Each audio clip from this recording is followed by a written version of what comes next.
day. Text from the Amish texter, for $1 million, I'd French kiss Bill O'Reilly and let him grab my ass. Stop it.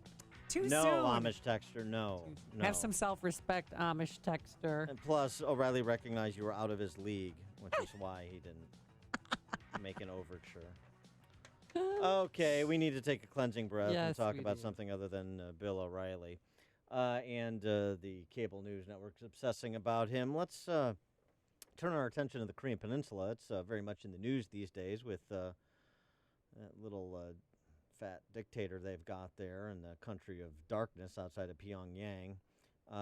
And the failure to launch that occurred this week, but nonetheless, and also the bizarre, there was a carrier dispatched to the Korean Peninsula. No, there wasn't. And now there is one on the way. And today, actually, they're having a major aviation drill, U.S. and South Koreans, 80 aircraft and 1,500 people. Vice President Pence there over the weekend. A book from someone who was both a reporter and who worked in South Korea for a time. Frank Ahrens was a reporter at the Washington Post for 18 years before he joined the Hyundai Motor Company, where he eventually became a VP. He's written a book, Soul Man. You see what he did there? Oh, I get it. Yeah. That's cool. Seoul. Oh, Soul Man. Got it. Not to be confused with It's a homophone. Soul. You're correct. Very good. You get to graduate from 5th grade. Dear. Soul Man. Do you remember that movie with C. Thomas Howell, Soul Man? Oh, yeah, Soul Man. Yeah. Could that movie be made today? Heck no. Oh, no. It can't even be played. All right. Well, this book, which may be made into a movie, Soul Man, a memoir, and maybe C. Thomas Howell could play him, a memoir of cars, culture, crisis, and unexpected hilarity inside a Korean corporate titan. He is Frank Ahrens, and he joins us now. Mr. Ahrens, thanks so much for joining us. Appreciate it. Good morning. Thanks for having me on. So the kind of the summary of your 3 years in Korea and what it tells you about, I don't know how much you want to get into the geopolitics of it, but how much of a kind of ongoing threat do South Koreans feel their neighbors to the north are? So my wife and I arrived in Seoul in October 2010, and 1 month later, North Korea shelled South Korea. They shelled an island a little bit northwest of Seoul. We didn't know about it until a couple hours later, but there were military jets screaming over the Hyundai headquarters where I was working. So I naturally jumped up and looked at the window to see what was going on, and went out and looked at my all-Korean team, and they were still sitting at their desks just typing away. And I came to understand that when you live next door to a bully, you sort of have to get used to it. Otherwise, you spend every minute worrying about the existential threat. Wow. So did you have a sense of fear the entire time you lived there that it could get worse? No. What would happen is, they're on the other side of the world, and so I would wake up in the morning to Facebook messages from my friends back in America saying, "Are you okay?" And I would message back saying, "Why? What happened?"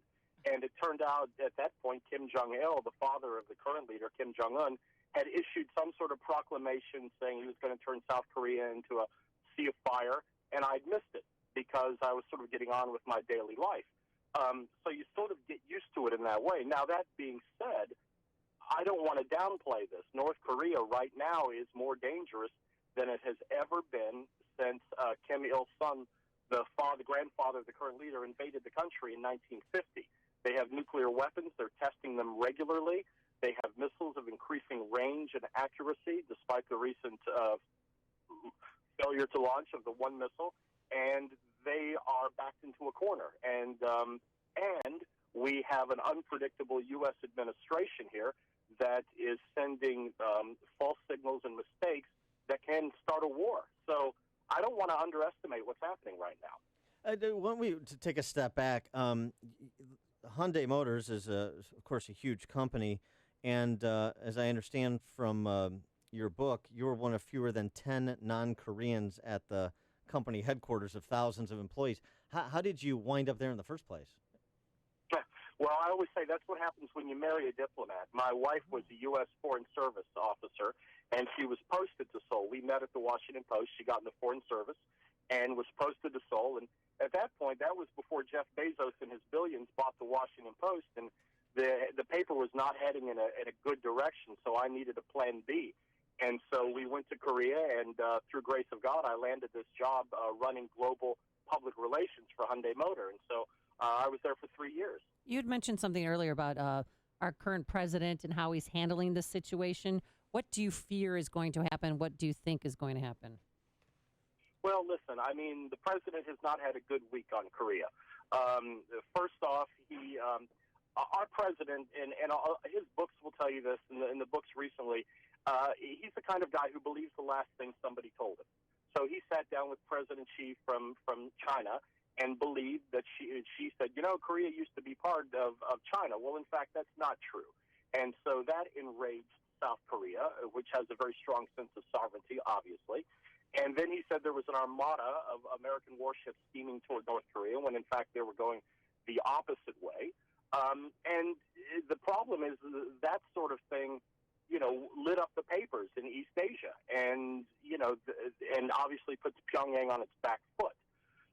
So, listen, anyone who says they know what's going to happen, you shouldn't really listen to them because it's unclear and it's so unpredictable. The one thing we know about the Kim regime in North Korea is it is a rational actor in that it will do everything it can to preserve its regime. And that is its primary mission. Well, just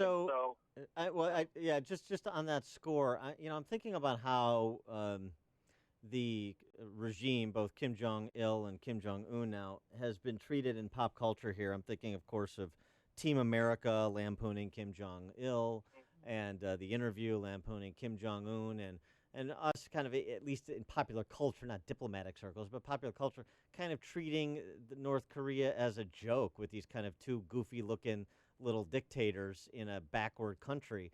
But that certainly doesn't seem to be the view of South Koreans in terms of the threat that North Korea poses. Yeah, listen, I mean, a very good Korea author, a former colleague of mine, Blaine Hardin, wrote a piece a couple years ago saying it is time to stop laughing at North Korea because, listen, there are at least 100,000 North Koreans who are in gulags in North Korea, have been for multiple generations.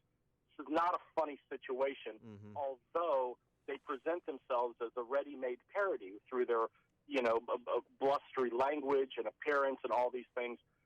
South Korea views North Koreans as Koreans. They share DNA, they share heritage, and, they know that they have this weaponry 30 miles away. I mean, Seoul is 30 miles away from the border of the DMZ. That's the same distance from downtown Chicago to Gary. So imagine that. Well, foreign administrations, though, have failed trying to get North Korea to stop nuclearizing their arsenal.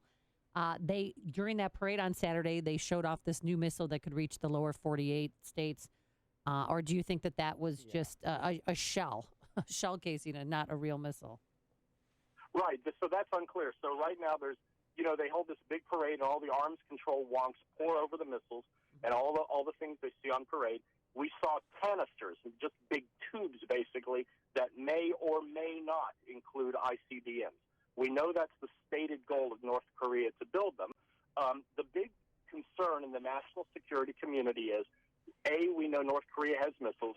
B, we know they have nukes. But do they have basically the nuts and bolts to put them together and launch them in an accurate manner? We have so many Korean immigrants, particularly South Korean immigrants, in this country doing very well, but certainly still with ties back to their home country. And I wonder on the ground as an American what your perspective was on South Korea's appreciation for the relationship between the United States and South Korea, the importance they place on it, what they hope from us with respect to their security concerns. Right. So it's whenever I would get in a cab in South Korea, in Seoul, going around, and the cab driver would like to practice his English. Usually it was an older fellow. And when he eventually found out that my father had served in the Korean War, he would almost pull the cab over to turn around and stop and thank me for my father serving in the Korean War. So among the older generation, there is a blood bond, quite honestly, between the U.S. and the ROK. Still, ROK forces, Republic of Korea Army forces, they will do their tours of duty, some of them embedded with U.S. Army units. So they work side by side. Now, among the younger generation that has never known war, has never known privation, has only known wealth and prosperity, kind of blows with the wind. It depends. I mean, there was a mad cow beef protest a few years ago, and American flags were burned, and then tide turned sentiment towards the U.S. But in general, Korea regards the U.S. as a special relationship, much in the way that we talk about our relationship with the U.K. And what ultimately led you to come back to this country? Oh, well, Your country. The problem was my wife, they call it a foreign service for a reason. So after 2 years, she was posted to Jakarta, and we thought I would stay at Hyundai. We'd set up this sort of jet-setting 21st century two-career lifestyle and visit each other on weekends, and that worked okay until our first daughter, Annabelle, came along, and she was with Mom in Jakarta, and that wasn't working out. So we had to get the family back together and back to the States 3 years ago. All right. He is Frank Ahrens. He is former Washington Post reporter and, as we were talking about, Hyundai Motor Company executive in Seoul, South Korea. The book, Soul Man, a memoir of cars, culture, crisis, and unexpected hilarity inside a Korean corporate titan. Mr. Ahrens, thanks so much for joining us. Appreciate it. Good luck with the book. Thanks for having me on. And he joined us on our turnkey.pro answer line.